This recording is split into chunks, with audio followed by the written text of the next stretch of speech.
Hello guys, रेखा coaching classes में आपका स्वागत है। आज हम पढ़ने वाले हैं कक्षा 10वीं में नियंत्रण एवं समन्वय। आप लोग याद रखिए, मैं शॉर्ट वीडियोस में साइंस से रिलेटेड बहुत सारे एमसीक्यूज़ और बहुत ही जनरल नॉलेज के क्वेश्चन को डालती हूँ।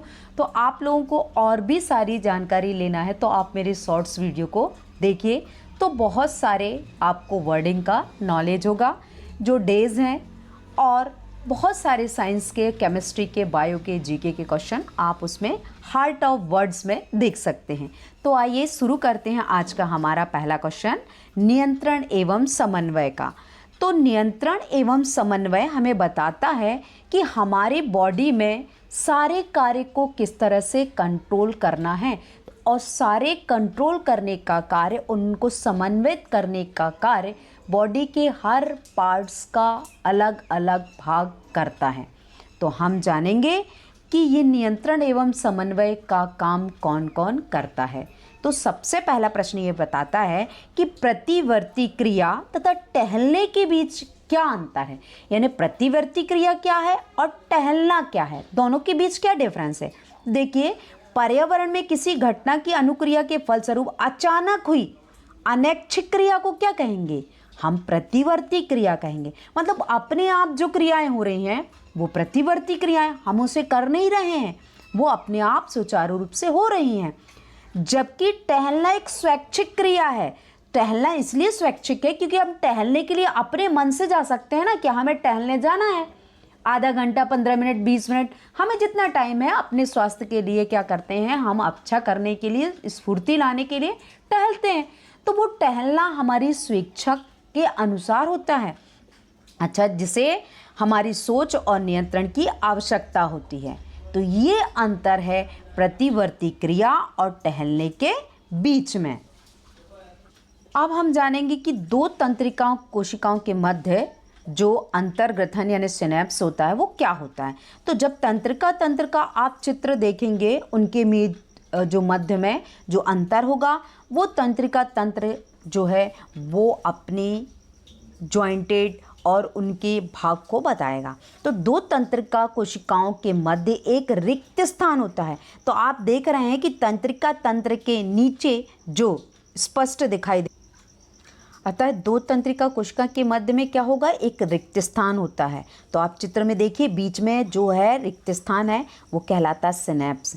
एक्सॉन के अंत में विद्युत आवेश कुछ रसायनों का क्या करता है, विमोचन करता है, और ये रसायन रिक्त स्थान या सिनेप्स के को पार करते हैं और अगली तंत्रिका कोशिका के द्रुमिका, मतलब आपका जो एक्सॉन है वो द्रुमिका से क्या होता है, इसी तरह का विद्युत आवेग जो है वो प्रारंभ हो जाता है। तो ये है आपका सिनेप्स का वर्क, आपको चित्र सहित तैयार करना है।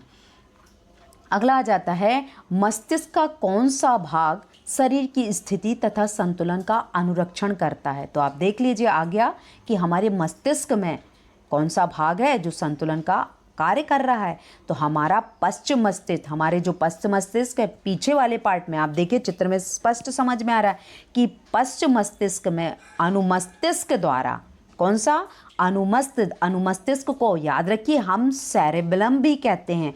देखिए मैं सेरेबेलम की संरचना आपको दिखा रही हूँ। सेरेबेलम, आप ये देखिए सेरेबेलम है, ये पश्चिम मस्तिष्क में जो सेरेबेलम पीछे की तरफ होता है वो से स्पष्ट हो रहा है, क्या बोल रहा है सेरेबेलम, कि जो अनुमस्तिष्क जिसको हम बोल रहे हैं ये संतुलन और अनुरक्षण का कार्य करता है। तो ये मस्तिष्क का पार्ट है जो हमारे अंदर के सारे कार्य है उनका संतुलन का कार्य करेगा। तो आपको ये अच्छे से याद रखना है कि अनुमस्तिष्क यानी सेरेबेलम क्या करता है, हमारे शरीर के संतुलन का कार्य करता है। अब अगला आ जाता है कि अगर हम अगरबत्ती की गंध का पता कैसे लगा लेते हैं, कि अगर अगरबत्ती लगी है मंदिर में और हमें सुगंध आ रही है तो वो सुगंध कैसे पता चल जाती है।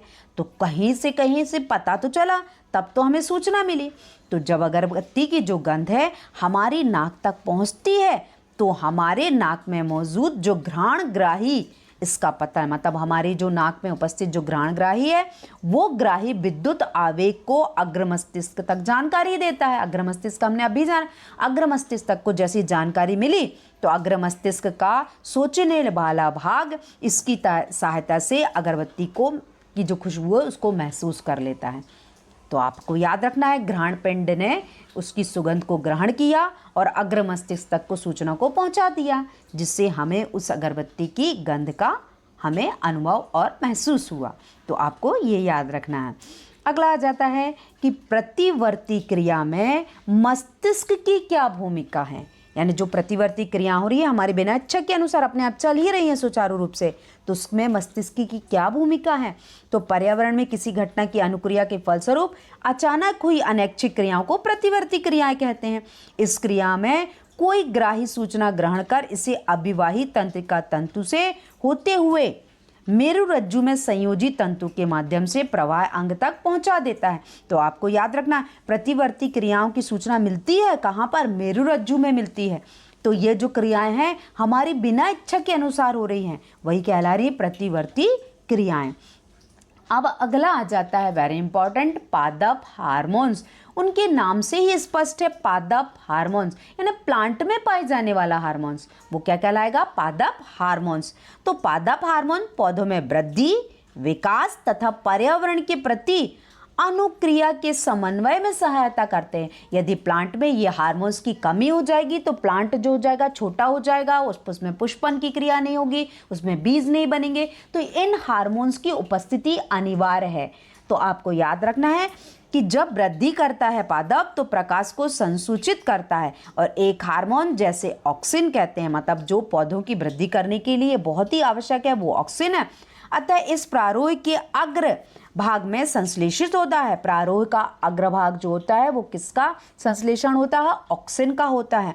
अतः तब कोशिकाओं की लंबाई में क्या होती है, वृद्धि होती है। तो जो कोशिकाओं में लंबाई करने का, वृद्धि करने का कार्य करता है वो ऑक्सिन का कार्य होता है। तो प्लांट में ये पाए जाने वाले जो हार्मोन्स है, ऑक्सिन, जिबरलिन, साइटोकाइनिन, ये जो एब्सिसिक एसिड, ये प्लांट में पाए जाने वाले हार्मोन्स हैं। ये हार्मोन्स प्लांट की पूरी ग्रोथ करने में सहायक होते हैं। अब अगला आ जाता है छुई मुई की पादप की पत्तियां की गति प्रकाश की ओर प्रारोह की गति से किस प्रकार है, भिन्न है।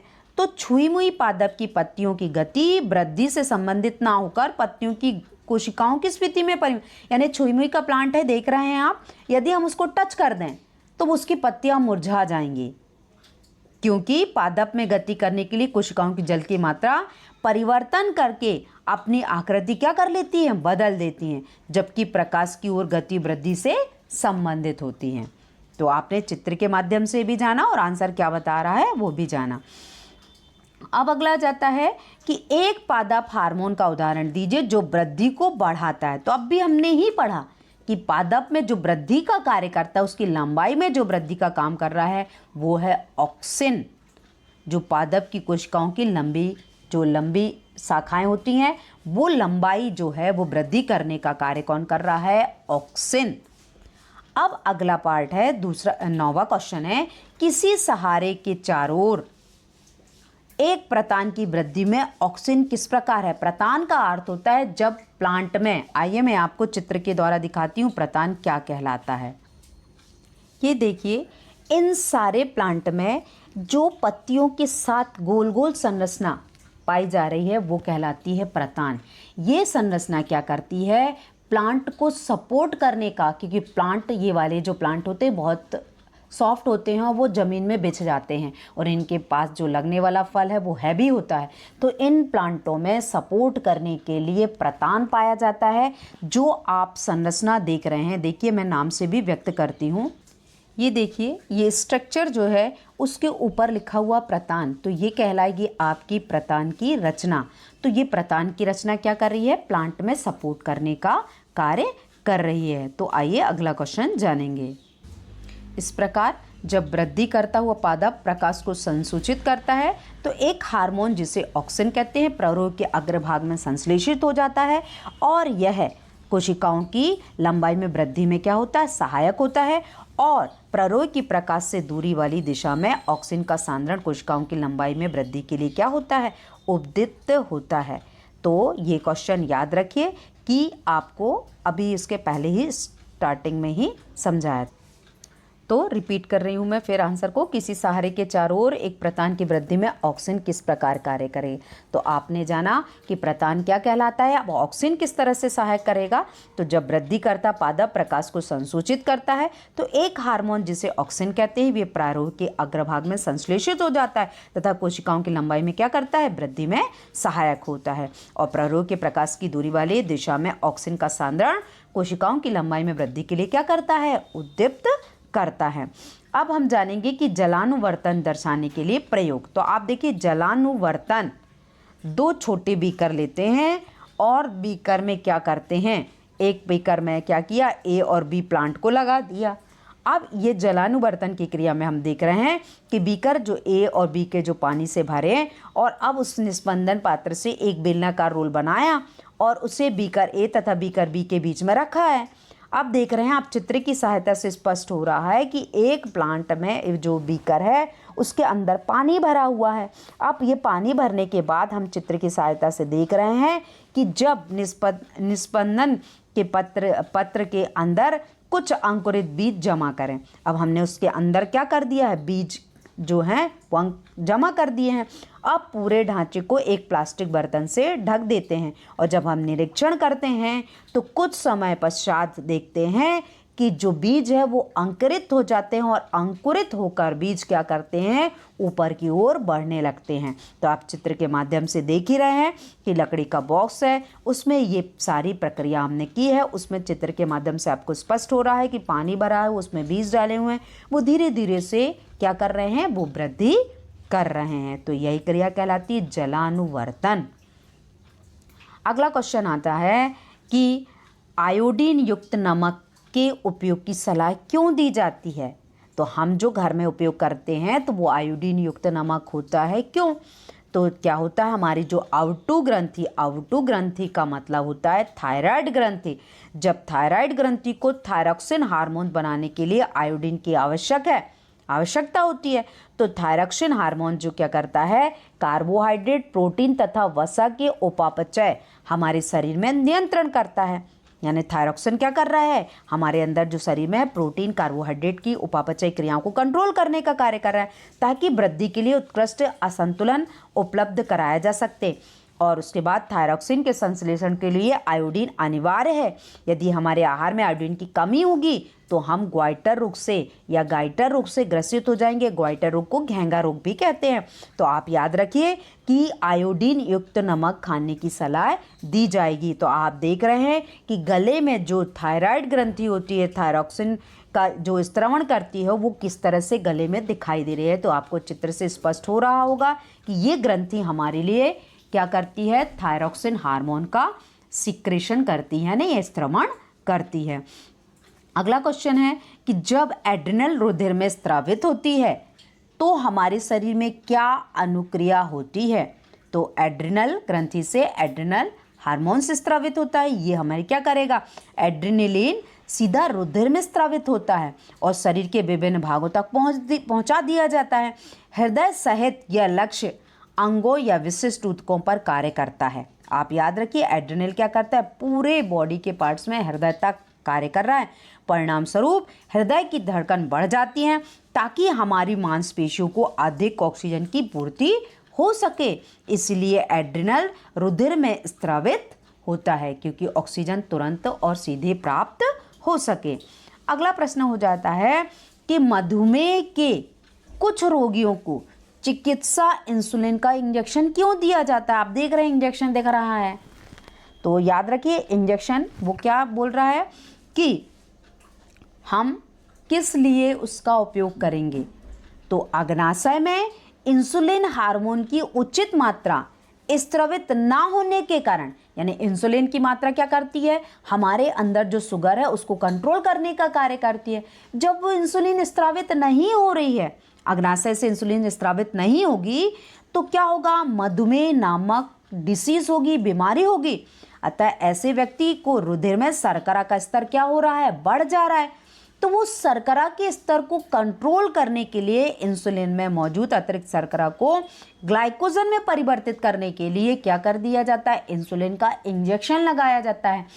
याद रखिए बच्चों, इंसुलिन का इंजेक्शन दिया जाता है, इंसुलिन की टैबलेट नहीं दी जाती। ऐसा भी क्वेश्चन आता है कि क्या कारण है कि इंजेक्शन जो क्या करता है, तुरंत जाके ब्लड में मिक्स हो जाता है और शुगर की मात्रा को कंट्रोल करता है, और टैबलेट को घुलने में अधिक समय लगेगा, इसलिए इंजेक्शन ही दिया जाता है। अतः इसीलिए मधुमेह के रोगियों को चिकित्सा में इंसुलिन का इंजेक्शन दिया जाता है। तो ये अग्नाशय ग्रंथि है, आपको दिख रही है पत्ती के समान जो स्ट्रक्चर दिखा हुआ बड़ा हुआ दिखाई दे रहा है, वह है आपकी अग्नाशय ग्रंथि। यही अग्नाशय ग्रंथि इंसुलिन का क्या करती है, सिक्रेशन करती है। अब देखिए ये है तंत्रिका तंत्र का चित्र। तो आपको याद रखना है ये तंत्रिका तंत्र, आप याद रखिए हमारी बॉडी में, मैं चित्र दिखाती हूँ। आप देखिए इस चित्र में आपको एक ह्यूमन है, उसके बैक से दिख रहा है कि ये पूरा नर्वस सिस्टम है, तंत्रिका तंत्र है, पूरा जाल की तरह हमारे शरीर में फैला हुआ है। तो जो हम तंत्रिका तंत्र का चित्र देखते हैं वो एक छोटा सा भाग है कि वो तंत्रिका तंत्र हैं जो हमारे शरीर के सारी सूचनाओं को मस्तिष्क तक भेजने का कार्य कर रही हैं। तो ये जो तंत्रिका तंत्र है उसी का एक छोटा सा भाग हमने चित्र के द्वारा जाना। और चित्र में अब क्या भाग होते हैं उनको देखिए। तंत्रिका में सबसे मध्य में ब्लू कलर से जो बना हुआ है वो है केंद्रक। केंद्रक के जस्ट ऑरेंज कलर से भरा हुआ है वो है कोशिका काय, और जो कोशिका काय के जस्ट शाखाओं के रूप में निकला हुआ है वो है द्रुमिका। और बीच में देखिए जो ब्लू कलर से जॉइंटेड दिखा रहे हैं वो कहला रहे हैं तंत्रिकाक्ष। और तंत्रिकाक्ष के अंत में तंत्रिका का अंतिम सिरा होता है जो विभाजित होकर नई तंत्रिकाओं से आगे की ओर जुड़ जाता है। तो ये हुई आपकी तंत्रिका की संरचना, जो पार्ट्स आपने जाने। अब अगला आ जाता है कि एक तंत्रिका कोशिका की संरचना के क्या कार्य हैं, ये क्या कार्य कर रही है संरचना।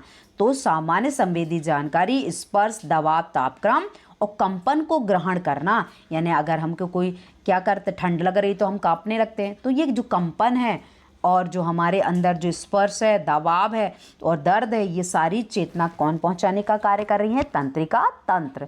दूसरा कार्य है विशेष संवेदनाओं, जैसे स्वाद, जीभ से हम स्वाद ले रहे हैं तो ये भी क्या कर रही है, तंत्रिका तंत्र बता रही है। गंध आ रही है, दृष्टि जो हम देख रहे हैं, ध्वनि जो हम सुन रहे हैं, ये सारी सूचनाएं हमें तंत्रिका तंत्र के द्वारा मिलती है। तो शरीर के विभिन्न भागों से संवेदी जानकारी का एकीकरण और उनका प्रसंस्करण करना। प्रसंस्करण का अर्थ क्या है कि जो सूचनाएं मिली वो सूचनाओं को मस्तिष्क तक भेजा और उनको आगे के लिए कार्य करने के लिए प्रेरित किया। आगे आ जाता है प्रतिक्रिया पीढ़ी। प्रतिक्रिया पीढ़ी का अर्थ होता है कि ये जो प्रतिक्रियाएं हैं जो हमें प्राप्त हुई हैं वो प्रतिक्रियाएं दो भाग से विभाजित हो जाती है, एक शारीरिक कार्य के अनुसार और एक स्वायत्त कार्य। जो लोग स्वेच्छा से नियंत्रित कर सकते हैं जैसे पलक का झपकाना, ठीक है, तो ये जो स्वेच्छा से नियंत्रित कर सकते हैं वो शारीरिक कार्य के अंतर्गत आते हैं। और जो स्वायत्त कार्य होता है जिन्हें लोग नियंत्रित नहीं कर सकते, जैसे हृदय की धड़कन, वो हम कंट्रोल करने, अगर हृदय की धड़कन को हम कंट्रोल कर सकते हैं तो वो हमारी स्वेच्छा के अनुसार चलती, पर ये जो हृदय की धड़कन है वो हमारी स्वेच्छा के अनुसार नहीं चलती हैं। तो हमने जाने तंत्रिका तंत्र के कार्य। अब आ जाता है कि एक जीव में नियंत्रण एवं समन्वय के तंत्र की क्या आवश्यकता है, यानी जो नियंत्रण चल रहा है और समन्वय चल रहा है, जो हमने चैप्टर पढ़ा, तो क्यों आवश्यकता है। सही बात है, हमने इतना सारा सब कुछ जाना तो क्यों जाना, क्यों आवश्यकता है। तो जीवों के विभिन्न अंग होते हैं और जीवों के अस्तित्व के लिए इन अंगों को सावधानी पूर्वक नियंत्रित और समन्वित किया जाना आवश्यक है। जैसे कि हम देखते हैं कि घर में 4 सदस्य हैं, चारों सदस्य अगर वो सुचारू रूप से कार्य करते हैं और सही टाइम टेबल से चलते हैं तो कार्य सही होता है। वैसे ही हमारे शरीर के जो अंग हैं सुचारू रूप से कार्य करते हैं हार्मोन्स और एंजाइम का स्त्रवण करते हैं और सारी बॉडी का पार्ट्स अपना कार्य करता है, तो हमारा शरीर का बैलेंस बना रहता है, हमारा शरीर सही रूप से कार्य करता है। और एक भी पार्ट्स अगर डिस्टर्ब कर दे तो याद रखना हमारे शरीर का संतुलन बिगड़ जाता है और हमें डिसीज़ हो जाती है। तो जीवों में जो अंग होते हैं वो अपना अपना कार्य करते हैं। अतः जीवों को अंगों में विभिन्न अंतःस्रावी ग्रंथियों द्वारा स्रावित हार्मोन के द्वारा सूचनाओं के संचरण के साधन की तरह प्रयुक्त होते हैं और ये हार्मोन्स एक जीव के समग्र वृद्धि और विकास के लिए जिम्मेदार होते हैं। और इसके अतिरिक्त जीवों में नियंत्रण एवं समन्वय तंत्रिका तंत्र तथा पेशी ऊतकों के द्वारा किया जाता है। यानी हमारे अंदर जो उपस्थित हार्मोन्स और एंजाइम है ये हमारे बॉडी में वृद्धि और विकास के लिए आवश्यक है और शरीर को कंट्रोल करने के लिए जो कार्य कर रही हैं वो हमारे अंदर के समन्वय की क्रिया को तंत्रिका तंत्र करते हैं। तो इसीलिए ये दोनों नियंत्रण एवं समन्वय बहुत ही आवश्यक क्रियाएं हैं। अगला है कि मेरुरज्जु आघात में किन संकेतों में हम व्यवधान होगा, यानी मेरुरज्जु में आघात पहुंचा तो क्या व्यवधान होगा। तो मेरुरज्जु आघात में तंत्रिकाएं विभिन्न ग्राही से आने वाले संकेतों में व्यवधान उत्पन्न होंगी। चूंकि ये दोनों संकेत मेरुरज्जु मस्तिष्क को जाने वाले रास्ते में एक बंडल में मिलती हैं, इसलिए किसी भी मेरुरज्जु के आघात में दोनों संकेत में बाधा पहुंचेगी। यानी जो हमें सूचना मिल रही है मेरुरज्जु के द्वारा वो सूचना ही नहीं प्राप्त होगी, तो व्यक्ति के जो कार्य हैं वो उनकी सूचना ही नहीं मिलेगी, तो व्यक्ति कैसा हो जाएगा, एबनॉर्मल हो जाएगा और उसमें डिसीज उत्पन्न हो जाएगी। आघात पहुंचने से व्यक्ति क्या हो जाता है, क्या या तो उसमें कोई बीमारी हो जाएगी या कोई ना कोई अनियमितता पाई जाएगी। अब अगला आ जाता है अनैच्छिक क्रियाएं द्वारा प्रतिवर्ती क्रियाएं एक दूसरे से किस प्रकार बनना है। तो अनैच्छिक क्रियाएं, ऐसी अनैच्छिक क्रियाएं वे हैं जिस पर हमारे सोचने का कोई नियंत्रण नहीं है तथा ये अग्र तथा पश्च मस्तिष्क से नियंत्रित होती हैं। याद रखिए, अग्र और पश्च अनैच्छिक क्रियाएं, जबकि प्रतिवर्ती क्रियाएं किसी घटना की अनुक्रिया के फलस्वरूप अचानक हुई क्रिया को, मान लो हमें ठंड लगी, हमारे शरीर में कंपन हुआ, तो जो अचानक जो हुई क्रिया हैं वो क्या कहला रही हैं, प्रतिवर्ती क्रियाएं। और ये क्रियाएं किसके द्वारा, मेरुरज्जु के द्वारा नियंत्रित होती हैं। तो आपको ये अंतर याद रखना कि अनैच्छिक क्रियाएं अलग है और मेरुरज्जु के द्वारा होने वाली क्रियाएं जो है नियंत्रित होती हैं वो अलग हैं। इस प्रकार अब हम जानेंगे इस चैप्टर का अंतिम क्वेश्चन कि हार्मोन्स क्या हैं और दो ग्रंथियों के नाम बताना है जो हार्मोन को स्रावित करती हैं। तो हार्मोन वे रासायनिक पदार्थ हैं जो अंतः ग्रंथियों, जो अंतःस्रावी जो ग्रंथियां होती हैं उनके द्वारा सूक्ष्म मात्रा में स्रावित होती है, यानी उनकी सूक्ष्म मात्रा भी हमारे शरीर के लिए बहुत ही आवश्यक है। तो ये जो हार्मोन्स है, देखिए कौन कौन से ग्रंथि करती हैं स्राव। देखिए कि ये जो ग्रंथि हैं, देखिए पहला है थायराइड ग्रंथि। थायराइड ग्रंथि जो स्रावित होती है वो थायरोक्सिन का स्त्रवण करती है और ये क्या कार्य करती है, वृद्धि तथा उपापचयी क्रियाओं को कंट्रोल करने का कार्य करती है। और जो दूसरा है अग्नाशय, जो अभी अपन ने जाना कि अग्नाशय क्या करता है, इंसुलिन के स्त्रवण का कार्य करती है। रक्त में जो शर्करा की मात्रा है उसको कंट्रोल करने का कार्य करती है। तो ये हमारे थे हार्मोन्स। तो हार्मोन्स कहाँ से स्रावित होते हैं, वे रासायनिक पदार्थ हैं जो हमारी अंतःस्रावी ग्रंथियों के द्वारा स्रावित होते हैं। हमने अभी जाना कि हार्मोन्स क्या हैं। तो अभी हमने पहले जो अभी पढ़ रहे थे हम, जो ग्रंथियां जो हार्मोन्स स्त्रवण करने का कार्य कर रही हैं, अब आपको इन्हीं ग्रंथियों को बहुत अच्छे से समझना है क्योंकि ये जो ग्रंथियां हैं अलग अलग प्रकार की हो रही हैं और अपना अलग अलग कार्य करती हैं। तो ग्रंथियां वे ग्रंथियां जो हमें एंजाइम और हार्मोन्स का स्त्रवण करती हैं। तो आपको याद रखना है ग्रंथियां तीन प्रकार की होती हैं, अंतःस्रावी ग्रंथियां, बाह्यस्रावी ग्रंथियां और मिश्रित ग्रंथियां। ये तीनों ग्रंथि अपने अलग अलग कार्य करती हैं। और देखिए आप चित्र के माध्यम से देख रहे हैं कि मनुष्य में ये पूरे शरीर में अलग अलग ग्रंथियां स्थित होती हैं, अलग अलग पार्ट में स्थित होती हैं। तो जो अंतःस्रावी ग्रंथियां होती हैं वो नलिका विहीन होती हैं और ये हमेशा याद रखना अंतःस्रावी ग्रंथियों के द्वारा ही हार्मोन्स का निर्माण होता है। और जो बहिस्त्रावी ग्रंथियां होती हैं ये नलिका युक्त होती हैं और इनके द्वारा एंजाइम का निर्माण होता है। और मिश्रित ग्रंथि जो एंजाइम और हार्मोन दोनों का स्त्रवण करती है, जैसे अग्नाशय, वेरी इंपॉर्टेंट है, पूछा जाता है एग्जाम में। ऐसी कौन सी मिश्रित ग्रंथि है, उसका नाम बताइए। तो आपको याद रखना है जो एंजाइम और हार्मोन दोनों का सीक्रेशन करने का कार्य करती वो है अग्नाशय ग्रंथि। अग्नाशय जो होती है वो क्या करती है, हमारी मिश्रित ग्रंथि होती है जो एंजाइम और हार्मोन्स का स्त्रवण करती है। इस तरह से हमने जाना कि ग्रंथियाँ कितने प्रकार की, 3 प्रकार की, अंतः, बाह्य और मिश्रित ग्रंथि। ये 3 प्रकार की ग्रंथियाँ होती हैं, आपको बहुत अच्छे से याद रखना है। तो तीनों ग्रंथियों के कार्य जाने आपने। एक बाह्य, अंतः जो है वो नलिका विहीन होती हैं, बाह्य जो होती हैं नलिका युक्त होती हैं, और जो मिश्रित ग्रंथि जो होती हैं जो दोनों हार्मोन्स का सीक्रेशन करती हैं। तो आज हमने इतने प्रश्नों के उत्तर जाना। इस चैप्टर में इतने ही प्रश्न उत्तर हैं। इस वीडियोज़ में मस्तिष्क का वर्णन नहीं है, मैंने दूसरे वीडियोज़ में मस्तिष्क का वर्णन डाला है। तो आप मेरे डिस्क्रिप्शन बॉक्स में मस्तिष्क के पार्ट्स को सर्च करके आप उसे बहुत अच्छे से पढ़ लीजिएगा, क्योंकि इस चैप्टर का वो पार्ट मस्तिष्क का वर्णन वेरी इंपॉर्टेंट है और एग्ज़ाम में पूछा जाता है। तो हमारे अब प्रश्न उत्तर की श्रृंखला है अब समाप्त होती है। अगले वीडियोज़ में फिर मिलते हैं। तो आज के वीडियोज़ को देखने के लिए थैंक यू फॉर वॉचिंग।